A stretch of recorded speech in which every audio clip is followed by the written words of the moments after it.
Hi, welcome to Key Mobility, the company that is better by design. Most of you are familiar with the Liberty Tilt and Space product. The benefits of having a tilt and space chair that folds for portability and offers little to no knee rise when tilted for foot propulsion is clear, but sometimes we need to get through openings that are more narrow than the chair's typical footprint. We have designed the first transit wheels that fold up and out of the way and can be deployed quickly and easily to get the chair through those narrow openings. To deploy the transit wheels, simply pull them out and let them drop to the floor.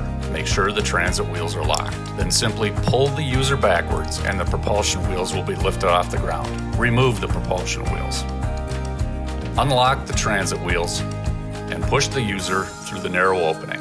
To put the propulsion wheels back on and stow the transit wheels, simply reverse the process. Make sure the transit wheels are locked, attach the propulsion wheels and verify that they are correctly mounted. Use your foot to push down on the tab on the top of the transit wheel system and push forward. Do the same on the other side. Now simply use your foot to raise the transit wheels into their stowed position.